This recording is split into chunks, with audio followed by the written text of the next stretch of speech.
Eu vou colocar como uma situação hipotética, eu gostaria de colocar uma situação para ver o que o doutor acha a respeito. Imaginemos uma execução transitada em julgado de um alto valor.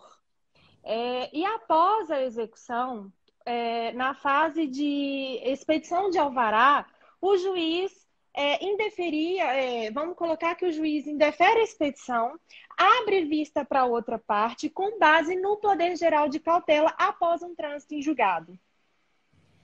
O que o doutor acha a respeito disso? E Bom, como um advogado poderia, considerando que transitou, que exauriu, né, todos os recursos, o que um advogado poderia fazer nessa situação? bom, vamos lá. A execução tem uma vantagem. Qualquer decisão judicial dada na execução cabe agravo de instrumento. Então, Uhum. decisão dada em primeiro grau, o juiz pode errar, erra, tá? Eu erro. Lógico que a gente não erra querendo errar. Às vezes a gente faz uma interpretação equivocada, a gente olha para uma norma e interpreta ela de maneira equivocada. Então, o juiz que erra na execução, o advogado tem o socorro do agravo de instrumento, tá? Vamos imaginar essa situação em tese e tentar tirar mais alguns elementos. Se a gente está falando, teve uma ação de conhecimento, o juiz deu uma sentença, condenando a parte a pagar lá R$ 100.000. Essa sentença transitou em julgado e virou cumprimento de sentença. Então nós estamos falando de um cumprimento definitivo de uma sentença.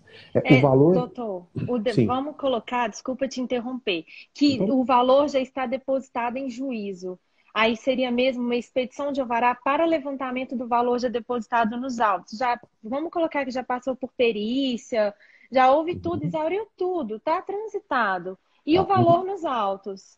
Tá, não tem problema. Às vezes, ó, a execução, ela se baseia em alguns elementos. O primeiro é a dívida ser líquida e certa, né? O Uhum. segundo é existir um título executivo, tá? E o terceiro é ter certeza de que realmente aquela dívida existe. Quando se é prolatada uma sentença e transita em julgado, estão presentes todos esses elementos. Mas, às vezes, pode haver, por exemplo, excesso de execução. Na hora de entrar com pedido de cumprimento de sentença, ou se for, por exemplo, uma execução de um título extrajudicial, na hora de formular os cálculos, né, o exequente acaba fazendo um cálculo mais elevado do que o valor devido.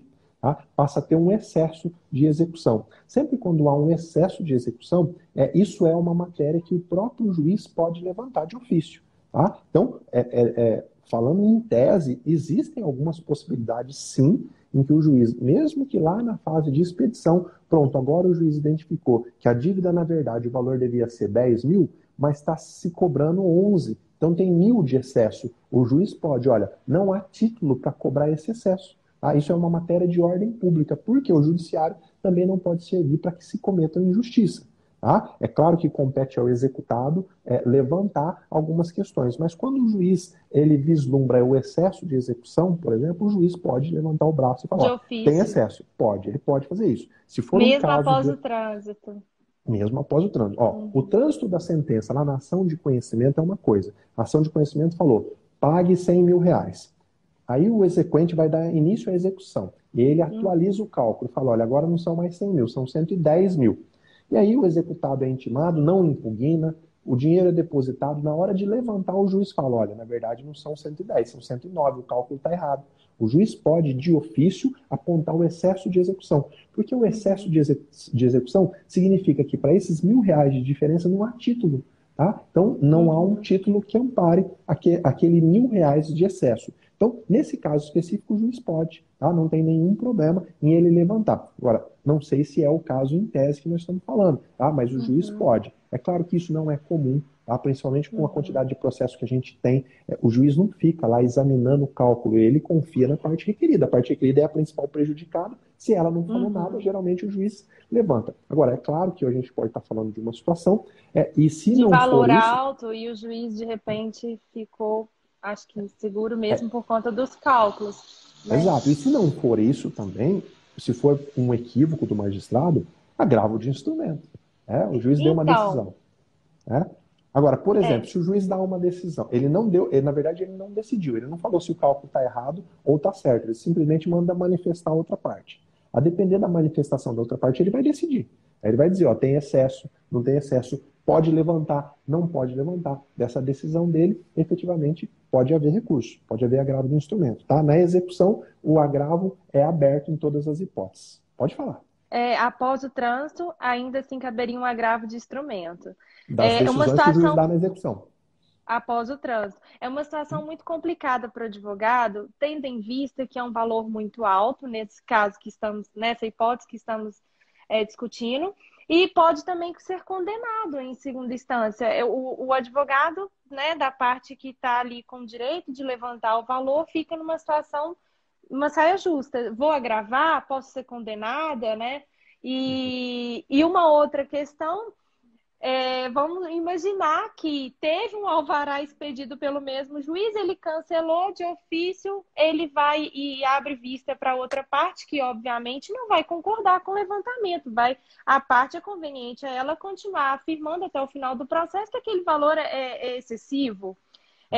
Sem considerar que já teve, né, pode já ter tido uma perícia, já precluiu todas as fases de impugnação e tudo, e chegou àquele valor, a sentença totalmente procedente. Então, para mim, é uma situação muito diferente do que a gente aprende. A gente aprende, transitou, fez coisa julgada e exauriu ali, né? Tá, vamos A falar segurança então. jurídica que a gente está falando de uma segurança jurídica também, né? Vamos falar de uma situação.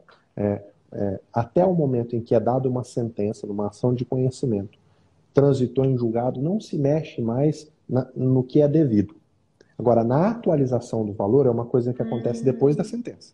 Tá? Então, depois da sentença, a atualização do valor é feita pelo exequente, o executado pode impugnar e o juiz também cuida para que não haja excesso. Tá? Na prática, os juízes não costumam cuidar. Talvez essa é a sua surpresa, porque poucos juízes cuidam disso. Tá? Não é errado o juiz cuidar, ao contrário, é certo. O juiz ele tem que primar para que não haja excesso. Se, por exemplo, há uma perícia, a perícia fala o valor que o exequente apresentou está correto, tá? O executado não impugna, para o juiz dizer que a perícia está errada, ele precisa contrariar com elementos concretos. Por isso que eu disse, às vezes se o juiz não faz isso, o juiz errou. É o caso de agravo. Tá? É o caso de agravo. E tem uma coisa para te tranquilizar, o agravo não te gera condenação em honorários, tá? Se o agravo for improvido, você não vai ser condenado em honorários. Bom? Porque é uma decisão interlocutória. Se fosse uma apelação, sim, aí poderia ter condenação em honorários. Ou por litigância, né? Às vezes, não sei. Litigância de má-fé considerando que é um valor muito alto, um valor milionário, a gente fica com receio e tem que analisar os riscos de entrar com um recurso e o prejuízo disso, né? Se o valor efetivamente não estiver correto, se o juiz tiver razão, e para isso você pode se valer de um perito da sua confiança, examina aí, vê se o juiz realmente tem razão, se o nosso cálculo está com excesso. Se o perito da sua confiança fala, não, está com excesso mesmo, aí não vale mesmo a pena recorrer. Tá? Agora não, tá aqui, o juiz está equivocado. O cálculo que nós apresentamos, que o exequente apresentou, está certo. Aí sim, tem que conversar com o cliente, vamos agravar. É claro que no direito nada é 100% garantido, sempre há risco, né? Agora, é risco calculado. O agravo não vai te trazer condenação em honorários. Se você tem uma perícia, nenhum juiz vai falar que você está de má fé. Ele pode te dar uma interpretação diferente. É diferente de você simplesmente agravar por agravar, falar não concordo com a decisão. Aí pode mostrar um intuito protelatório. Agora, agravar com elementos concretos, perfeitamente. Pode ficar tranquilo que isso não dá litigância de má-fé. Tá? Então, acostume-se mesmo com a prática. O ideal é que não só o executado, mas o exequente e o magistrado cuidem para que não haja excesso. Isso pode, não é errado. Tá? Agora, pode ser, olhando para um caso concreto, pode ser que o juiz dê decisões equivocadas e aí você manda ver um agravo no instrumento. Tá bom? Tá certo. Obrigada, doutor. Um prazer de novo falar com você. Legal, eu que agradeço pela sua participação, agradeço por você estar sempre aqui. Quero mandar um abraço para todos os mineiros aí através de você. Obrigada, tá bom? obrigada. Fica com Deus.